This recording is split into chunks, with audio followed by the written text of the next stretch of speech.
Ya, assalamualaikum warahmatullahi wabarakatuh. Waalaikumsalam. Selamat pagi, bapak-bapak dan ibu-ibu dan rekan-rekan sekalian yang menyaksikan Zoom Maybe. Ya, hari ini sebenarnya ini podcast dadakan nih karena tadi kita ngobrol terus seru banget ya. Ada Pak Reza di sini dan juga dari perwakilan EMI. Bapak siapa Pak namanya Pak? Yudi. Bapak Yudi ya. Dan kita juga ditemani oleh praktisi dari IPB ya. Wah, sebenarnya yang mewakili Maybe juga nih Mbak Nia ya. Oke. Jadi ini kita akan ngobrol-ngobrol singkat tentang PT Sangyang Sri, sorry. Dengan PT Sangyang Sri ya dan juga sedikit tentang PT EMI. Jadi PT EMI itu juga adalah anak perusahaan PLN ya yang baru masuk ya ke PLN Group ya. Ya. Dan memang hari ini secara tidak sengaja kita bertemu karena memang co-firing ini sekarang sedang menggebu-gebu ya, seperti itu. Mungkin pertama saya mau memperkenalkan dari Pak Reza dulu. Silakan Pak Reza mungkin bisa memperkenalkan diri. Halo, saya Ismar Reza Indrata. Saya sekretaris perusahaan di PT Sangyang Sri Persero. Ya, kemudian ada Pak Yudi, silakan Pak. Saya Yudia Fauzi. Saat ini saya mewakili PT EMI. Ya, EMI itu apa Pak kepanjangannya Pak? Energi Manajemen Indonesia. Satu-satunya konsultan, tadinya BUMN, tapi sekarang konsultan buat PLN. Oke, dan kita ada Mbak Nia. Mbak Nia ini dari MEBI ya, Masyarakat Energi Biomasa Indonesia. Cuman beberapa hari ini saya ngobrol seru sekali ya, dan pengetahuan tentang pertanian dan juga hal-hal terkait biomasa ini sangat luar biasa menurut saya. Mungkin bisa diperkenalkan diri Mbak Nia. Ya, saya Nia dari Masyarakat Energi Biomasa Indonesia. Untuk background pendidikan, awalnya saya kuliah di Institut Pertanian Bogor, jadi mengerti sebagian masalah pertanian dan peternakan ya khususnya. Gitu Pak. Ya, pertanian dan peternakan. Jadi memang isu tentang biomass ini tidak hanya terkait dengan masalah energi ya, tapi juga bisa dihubungkan dengan pertanian dan juga peternakan. Iya. Nah, saya coba mau nanya dulu nih ke Pak Reza nih. Sebenarnya bisnis dari PT SHS ini apa sih sebenarnya? Oke Mas, Sangyang Sri ini saya cerita sejarah dulu ya. Iya, sejarah silakan. Jadi awal mulanya tuh Sangyang Sri ini adalah perusahaan warisan dari Belanda. Pemanukan Ciasemland.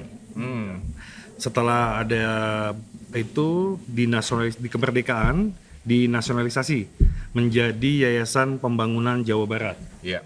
Nah setelah itu kita melaksanakan pada saat itu mencoba untuk fokus di pertanian karena kan target pada saat pemerintah menginginkan adanya swasembada pangan. Iya. Pada saat setelah itu berubah menjadi lembaga Sangyang Sri tahun 1971 menjadi Perum Sangyang Sri. Di tahun 1995 berubah kembali menjadi PT Sangyang Sri Persero. Nah, kita diberikan amanah oleh perusahaan untuk menyediakan benih yang bermutu. Benih ini khususnya padi, jagung, hortikultura, dan palawija. Pada perjalanannya kita sudah 50 tahun, sejak tahun 71, mulai berkembang nih, mencoba untuk membuat satu value creation dari produk turunan produksi benih padi kita Mas. Antara lain menjadi beras. Nah dari proses beras ini limbahnya ini kita jadikan sekarang ini jadi pellet scum ya. Ya. Mungkin itu sekedar informasi saja. Oke, berarti awalnya dari energi, kemudian menjadi dari benih, kemudian sekarang bergerak di energi masuk ya. ke beras, kemudian sekarang kita coba masuk ke energi. Ini fokus di bidang sekamnya aja atau tadi kan ada palawija itu juga kita ada di benih, fokusnya di benih. Fokusnya di benih. Iya, core bisnis kita tetap di benih. Benih itu ada benih padi, palawija, hortikultura, kita fokusnya di situ. Oke, nah kaitannya nih sebagai sekretaris perusahaan, artinya kan ini berhubungan dengan BUMN yang lain ya, betul, Pak ya. Betul. Nah, ini ada isu tentang, bukan isu sih sebenarnya, ada inovasi dari pemerintah, termasuk dari PLN Group dan juga BUMN terkait, ada program co-firing. Nah, ini gimana ini menyikapi hal tersebut? PT SHS ini menyikapi ini seperti apa nih, Pak? Oh iya. Kita kan di situ program pemerintah itu adalah menggunakan biomas itu 5% ya kalau nggak salah. Iya. Ya. Nah kebetulan kita ada sumber daya di kita, kenapa kita nggak coba? Kita kan dari hasil penggilingan padi kita yang menjadi beras, kita punya limbah. Limbahnya itu adalah skam. Iya. Nah untuk mengoptimalisasikan serta menambah value kepada perusahaan, kita coba untuk membuat satu terobosan dengan ada aturan dari pemerintah itu, kita coba untuk membuat pellet scum ini. Iya. Mungkin itu. Ya. Jadi memang apa ya? Jadi sekarang yang tadinya dari satu sumber ya, sekarang dari pellet ini juga bisa mendatangkan sumber yang lain kurang lebih gitu ya. Mungkin diharapkan begitu biar menjadi perusahaan akan lebih baik lagi lah ke depannya. Oke, mantap. Dan dapat membantu pemerintah juga ya Pak buat Iya, buat karena kita co-firing, betul. buat energi. Iya. Ya. Ya, Kemudian saya ke Pak Yudi nih ya. Di sini tadi saya ngobrol juga cukup senior ya di bidang biomasa. Bahkan tadi ngobrol juga berkontribusi juga dalam pembuatan sejumlah SNI ya terkait biomasa. Mungkin bisa diceritakan nih Pak, nih Bapak ada di sini sedang kunjungan ya untuk memetakan potensi skam padi atau seperti apa, mungkin bisa diceritakan Pak. Jadi kebetulan ya, saya pensiunan EMI gitu. Dulu di anak perusahaan, namanya PT Anak Perusahaan EMI, Energi Biomasa Indonesia. Oh. Gitu. Tapi kemudian kita sempat mau hampir jadi bikin pabrik wood pellet Oke. di Purworejo. Kemudian saya pensiun, terus kemudian sekarang ganti direksi begitu. Kemudian masuk jadi anak perusahaan PLN. Dapat penugasan saat ini sesuai dengan tren ya, yaitu co-firing begitu. Sebenarnya ada 2 kajian, tapi semua terkait dengan co-firing. Salah satunya adalah sustainabilitas, terus availability gitu ya dari pasokan biomasa. Kan kita tahu co-firing situasinya seperti apa. Ya. Gampang-gampang susah. Gampang susah, betul. Karena PJB masih berusaha menggunakan serbuk kayu. Iya. Begitu. Kemudian kita dapat penugasan kira-kira supaya sustain itu apa sih, gimana gitu caranya. Ini salah satu kajian, emang belum selesai. Iya. Karena kita dapat informasi bahwa perhutani juga masuk, Iya. SAS, maybe juga, Iya. kemudian beberapa entitas lain gitu ya, termasuk juga peserta-peserta lelang yang udah jalan itu. Iya. Gitu. Untuk kayak SAS kan produk biomasa itu bukan punya skam ya, Iya. tapi ada sodas, ada tandan kosong juga bisa, ada chips kayu bisa, ada sabut kelapa bisa begitu. Nah ini yang sedang kita petakan begitu. Nah kebetulan saat ini SAS sedang ada demo nih, mau ada demo, kita datang gitu. Walaupun kita sebenarnya tahu apa semua ada kelebihan dan kekurangan tiap biomasa itu, tapi tetap ini sebagai potensi harusnya kita bisa pelajari gitu. Ya artinya kalau saya nangkap dari Bapak itu artinya kita tidak bisa mengandalkan satu sumber ya Pak ya. Tapi pertanyaan saya ini pertanyaan orang awam ya Pak. Misalnya nih skam padi dicampur sama saudas, dicampur sama wood chip dan segala macam. Menurut Bapak sebagai praktisi atau yang memang pengalaman di bidang biomes itu kira-kira gimana tuh Pak? Tergantung tipe boilernya. Kalau dia katakan saat ini sebetulnya kita lagi fokus bantu Python. Iya. Nah, Python itu PC. Iya. PC itu vulnerable. Dia hanya bisa pellet atau serbuk. Gitu. Iya. Nah, itu chemical contentnya itu harus hati-hati untuk PC ya. Gitu. Jadi kecuali untuk CFB dan stoker itu mungkin nggak masalah. Gitu. Dia bisa makan apa aja. Gitu dengan bentuk macam-macam. Tapi kalau untuk PC kelihatannya harus hati-hati. Gitu. Iya. Oke. Nah, sekarang saya coba ke Mbak Nia ya. Kalau tadi kita bicara dari sisi energi, kemudian co-firing, ya kan. Kemarin-kemarin juga kita bahas bahwa biomes ini bukan hanya untuk kepentingan energi, tapi untuk kepentingan ternak juga ada ya, ternak, kemudian pertanian juga ya. Nah itu bisa diceritain tuh nggak?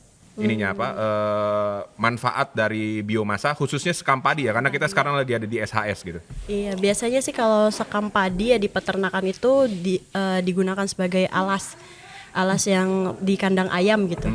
Nah, tapi ada kelemahannya juga sih kalau kita menggunakan itu karena dia nggak nyerap air, terus jadi setiap 2 hari sekali harus dibolak-balik gitu. Jadi di atasnya basah harus di ke bawah lagi itu alasannya. Tapi orang yang banyak menggunakan ya pakai ini sekam karena dia murah, banyak didapat gitu kan buat ukuran kandang ayam kan yang murah-murah aja gitu kan biasanya kalau tani ya.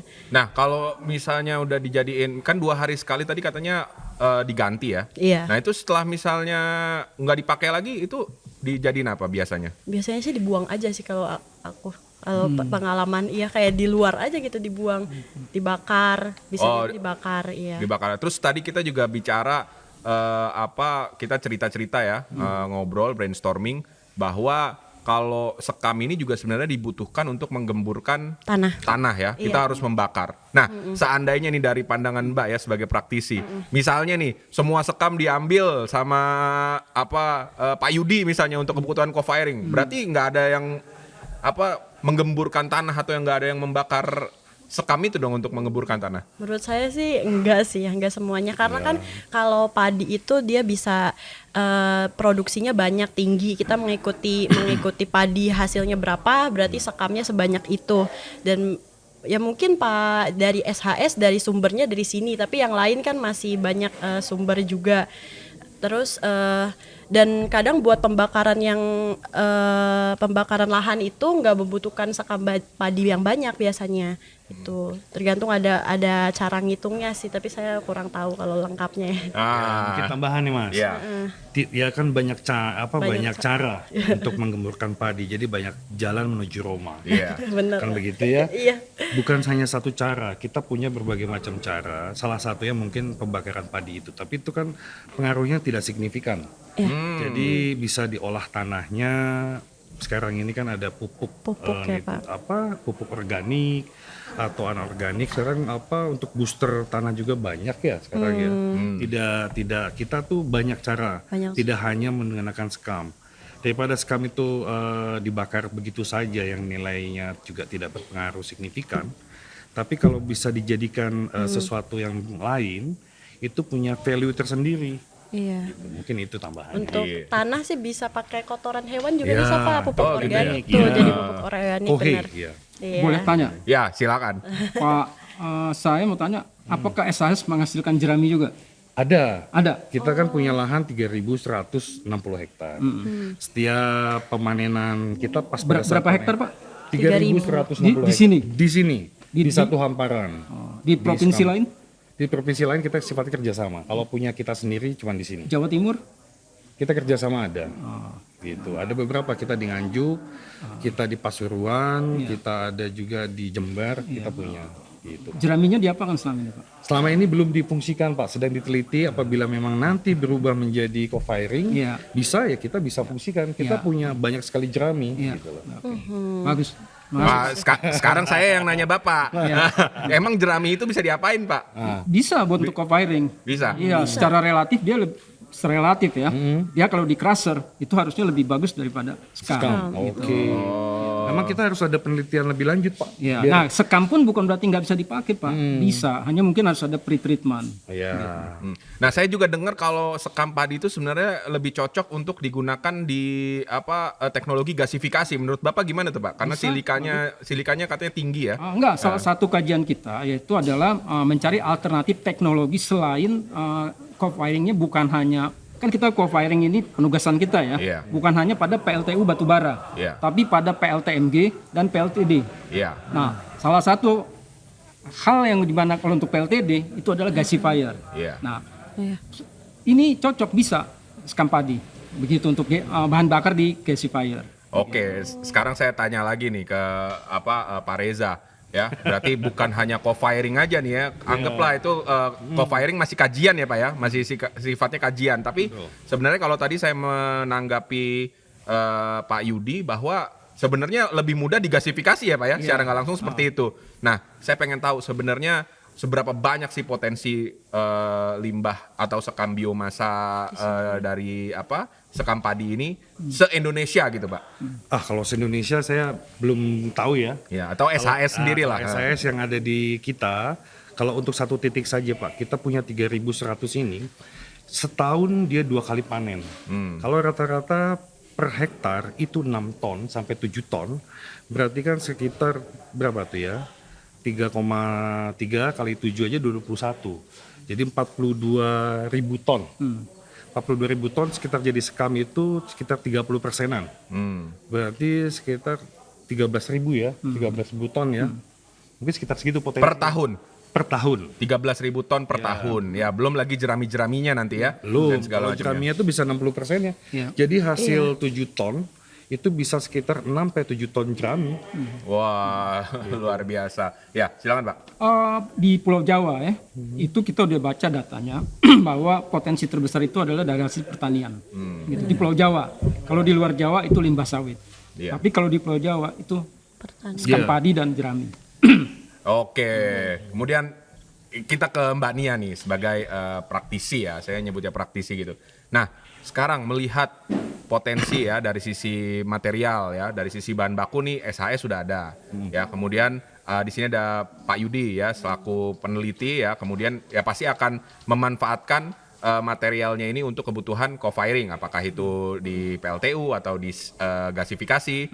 Nah, peluangnya itu menurut Mbak gimana nih dari sisi praktisi ya, dari sisi praktisi si sekam padi ini kira-kira potensi untuk bisa sustain itu seperti apa dan digunakan oleh pembangkit ya, menurut Mbak gimana? Mungkin dari sisi kandungannya, dari sisi materialnya dan segala macamnya. Teknis nih Mbak. Iya, karena praktisi harus ini. Iya. Kalau dari ini ya peluangnya buat peluang sustainnya sih menurut saya cukup ya Pak buat di Subang sendiri kan udah cukup nih untuk SHS ya dari penjelasannya Pak Reja. Kalau dari biasanya kalau di luar maksudnya sekitar Jawa itu jerami padi tuh benar-benar melimpah banget gitu. Ya, kayak betul.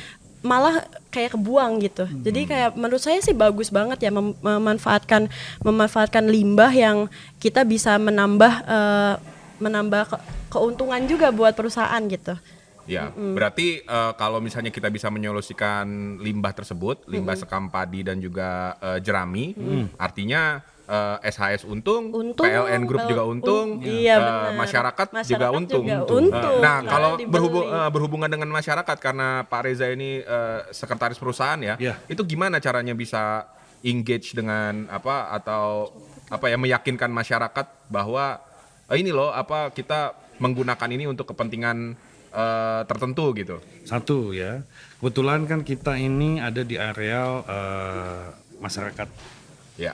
Untuk pelaksanaan kita kerjasama dengan masyarakat Ya. sekitar untuk pelaksanaan budidaya tanaman padi, sehingga pada saat itu kan masyarakat juga kan terlibat. Ya. Nah jerami ini kan biasanya mereka bakar. Iya. Tapi kalau kita mencoba untuk membeli, jadi setidaknya untuk petani bisa mendapatkan penghasilan tambahan, walaupun nilainya tidak signifikan, tapi ada. Gitu. Itu langsung beli materialnya ke ini atau dalam suatu program misalnya corporate share value atau corporate Nah itu social nanti kita lagi responsibility. buat, kalau memang kedepannya ini memang menjanjikan, sudah ada pasarnya, kita akan buat program-program yang seperti itu Pak. Iya, daripada kita Iya. ngasih duit kan lebih baik kita membangun Betul. Iya. Yang pertama itu, yang kedua potensi di Kabupaten Subang ini kan sekitar 700 sampai 800 hektar ya, ribu hektar kan. Iya. Itu potensi buat saya gitu loh. Buat kami di sini itu potensi yang mungkin bisa dikembangkan. Kalau memang nanti tunjangan dari penelitian atau hasil dari kajian ini, jerami itu bisa memungkinkan mendapatkan nilai tambah. Nah, mungkin nanti di situ kita buatkan program-program yang langsung berhubungannya dengan pemanfaatan kepada masyarakatnya gitu. Oke, silakan Pak. Mungkin kita tahu sekali ya, co-firing itu dibatasi oleh Perdir. Ya. Harga Perdir kita tahu. Ya. Nah, di situ yang bisa masuk biasanya tuh dari limbah. Nah, limbah-limbah begini yang harganya bisa masuk kalau diolah Pak ya. Iya, betul. Gitu. Jadi kalau diambil dari produk tanaman utama, Iya. kemungkinan sulit masuk harganya. Iya. Gitu. Nah, itu ini competitive advantage dari sekam tuh ada dan jerami. Iya, benar. Dan limbah lainnya tentunya ya. limbah lainnya. Betul, betul. Oke, tadi Terus saya satu lagi GRK-nya rendah GR. kalau dari limbah. Double malah ya? Iya, Iya betul. Manfaatnya ya, Banyak Pak. manfaatnya. Oke, Bapak dan Ibu serta rekan-rekan sekalian yang menyaksikan YouTube Maybe, ya ini adalah perbincangan yang walaupun sebenarnya ini dadakan, cuman sangat ini ya, sangat berisi ya. Sangat menarik. Terutama tadi saya dapat simpulan bahwa dari sisi SHS ternyata dari sekam padi ini akan dikembangkan sampai ke arah bagaimana bisa community engagement atau community development di sekitar wilayah SHS ini. Kemudian dari Pak Yudi juga tadi simpulannya adalah bahwa dengan perdir yang ada sekarang sebenarnya limbah ini memiliki potensi dan juga kalau berbicara tentang gas rumah kaca ya sebenarnya limbah ini bisa mendapatkan dua keuntungan ya. Penurunan emisi dari sampahnya sendiri, kemudian yang kedua dari penggunaan energi baru terbarukan. Carbon footprint-nya rendah. Karbon. Nah, kalau dari Mbak Nia selaku praktisi yang tadi bisa saya tangkap, jadi sebenarnya nggak usah khawatir bahwa tidak semuanya limbah ini kita jadikan energi, bahkan sebenarnya bisa untuk dijadikan alas untuk peternakan, untuk pakan ternak dan segala macamnya. Juga bisa. Iya. Ternak juga bisa. Oke, sebagai penutup mungkin ada hal-hal yang ingin disampaikan oleh Pak Reza, Pak Yudi dan Mbak Nia ya, terutama kaitannya dengan program co-firing ini karena kita jalan setelah ini akan ke Perhutani, kemudian ke Python, Surabaya, kemudian di ND. Mudah-mudahan bisa main nih nanti Pak Reza ke ND ya. Iya, siap. Intinya sih satu, Mas. Ini penutup ya. Iya, Closing. penutup. Baik. Satu, kami di sini mencoba untuk menggali, untuk membuat satu value creation turunan dari produk yang bisa kita manfaatkan. Agak maju, Pak. Oh ya.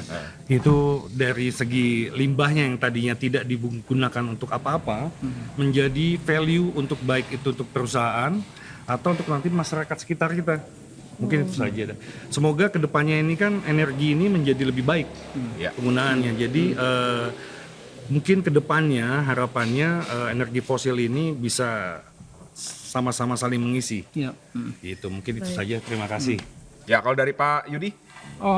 Berkaitan dengan kajian yang sedang kita kerjakan, mungkin salah satu respondennya adalah Sangyang Sri. Iya. Mungkin nanti berharap Pak Reza bisa bantu data-data. Baik. Gitu. Karena paling nggak kita melihat memang ini ada potensi. Ya. Gitu. Ya. Kalau dari Mbak Nia sendiri? Menurut saya ya, kalau dari sekian banyak kajian tentang energi terbarukan ini yang paling menurut bermasalah di bidang prakteknya gitu ya tentang harga tadi. Menurut saya pemanfaatan limbah sekam padi ini sangat bagus karena memang harga dari bahan bakunya itu sangat murah dan benar-benar tersedia banyak juga. Jadi untuk cost harga dijualnya itu lebih murah lagi gitu karena dari kemarin kalau misalkan kita mengandalkan dari kayu, dari bahan utamanya kayu yang benar-benar bukan limbah ya itu sangat nggak mencapai banget harganya gitu Pak. Gitu. Tidak diterima juga harganya sama ini peraturan dari PLN ya dari pemerintah gitu. Jadi ini sangat bagus sekali. Saya sangat apresiasi pada PT SHS gitu ya. Mantap. Iya mantap sekali Pak idenya telah mencetuskan untuk dari wood pellet dari sekam padi ini sangat bagus sekali gitu buat saya. Baik, terima kasih Mbak. Oke, gitu aja. Demikian podcast kita pagi ini ya. Mudah-mudahan bermanfaat. Ini benar-benar menjadi insight lah ya untuk kita semua dan konten ini sangat penting untuk kita semua, terutama kaitannya dengan sekam padi dan juga limbah-limbah lainnya. Ya, sekam padi ini potensinya juga sebenarnya banyak di Indonesia karena kita ini negara agraris ya. Jadi sayang banget kalau misalnya tidak bisa dimanfaatkan. Tinggal para saintis ya. Kalau misalnya ada kekurangan ini itu ya jangan ribut. Ya lebih baik kita temukan solusi gimana caranya biar semuanya itu dapat dimanfaatkan dengan baik. Menjadi Indonesia lebih baik lagi. Menjadi Indonesia lebih baik. Energi bersih. Oke. Demikian dari saya podcast kita hari ini ya. Saya Arif Nur Hidayat, Ketua Bidang penyediaan biomasa berbasis limbah ya dan juga CEO dari startup company kamstora.com mengucapkan terima kasih. Wabillahi taufiq wal hidayah. Wassalamualaikum warahmatullahi wabarakatuh. Bye.